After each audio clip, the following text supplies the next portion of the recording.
Article 7, Section 2.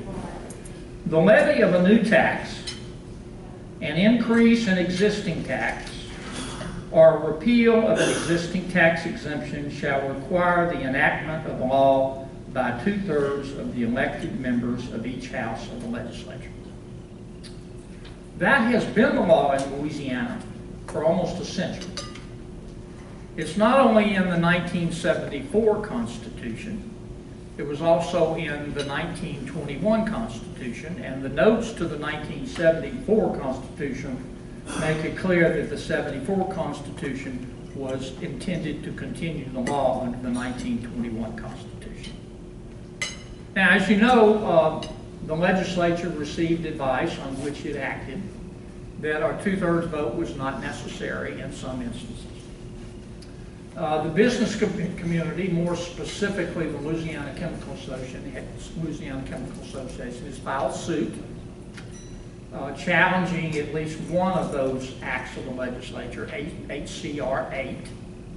There will probably be other lawsuits filed, depending upon how well the initial suit goes. Normally, what happens when you contest the constitutionality of a tax statute, the companies doing it, or the individuals, will do what they call pay under protest. That means they pay the money to the Department of Revenue, and the Department of Revenue escrows that money, so in case the Department of Revenue loses the litigation, the money will be there to pay back to the taxpayer. The Division of, or rather the Department of Revenue has decided in this instance not to do that. They waived the payment on the protest. They're going to take the money and spend it. Ultimately, if the business community prevails, the new governor and the new legislature will have to find the money to refund. So it's an important issue.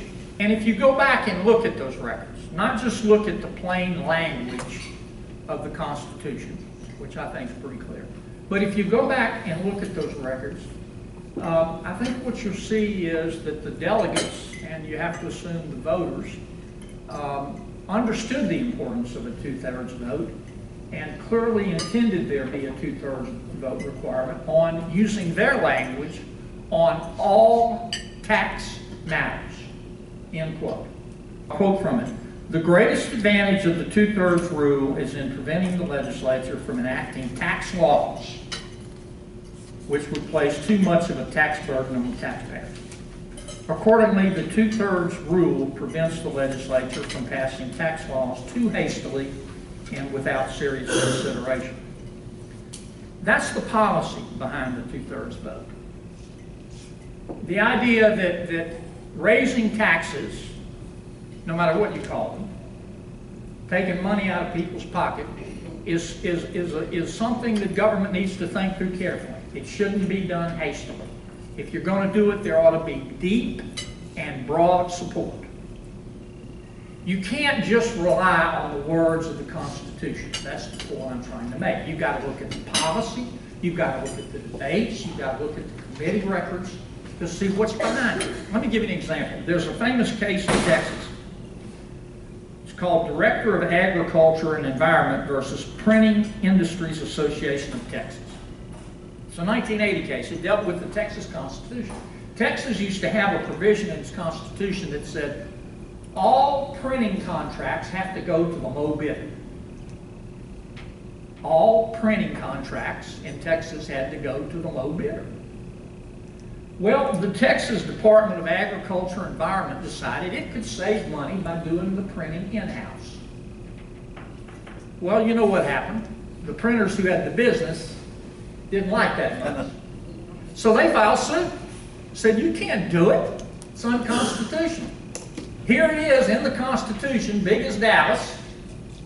All printing contracts have to go to the low bidder. Clearly, the drafters of the Constitution intended the private sector to do the work. You don't have a low bidder if you do it in-house. Pretty good argument based on plain language. But then the Texas Supreme Court looked at the policy behind it. They looked at the records from the convention. And clearly the policy was not to choose between the private sector and the public sector. The policy behind the provision was to prevent corruption, prevent a politician from hiring his buddy who was in the printing business. So the Texas Supreme Court ruled, perhaps predictably, but at least in my opinion, accurately, that the decision to do the printing in-house was constitutional. Again, I don't know how this legislation will, or rather this litigation will come out. The legislature is very well represented. They may win. I predict if they do win, it'll be on technicality because somehow the courts decide the language is unclear. I think it's very clear, but I will tell you this: if the legislature does win on this one, I think you will see a constitutional provision proposed at the next legislative session to make clear in the state constitution what I believe is already clear. It's been the law in Louisiana for 100 years. It's in the 1974 Constitution. It was in the 1921 Constitution. It's clear from the debates, the committee records, the comments to the committee records, the research reports. A 2/3 vote is required for all tax matters. And there's a reason for that. There's a reason for that. The voters have said categorically and unequivocally, in my opinion, that they want there to be deep and broad support in the legislature before taxes are raised. John, another thing with the 2/3 vote on the revenue measures is there is a House rule that says at a certain point in the session, all votes have to be by 2/3 majority. Right. How do they justify vote, or do you have any idea? That's one I can't answer. Look, I think what happened here, I mean, I think it's clear. The legislature couldn't get a 2/3 vote. So they just decided to give a legal opinion that only takes a majority vote. And they based it on an Attorney General's opinion, an old Attorney General's opinion. Now, I have great respect for the current and past Attorneys General. But an Attorney General opinion is just that. It's an opinion. It's not a court judgment. And we know how this process works. The legislature, when it gets in a jam and needs an opinion, it goes to the Attorney General and says, we need an opinion. And by the way, we vote on your budget. Okay? I mean, we know how it works.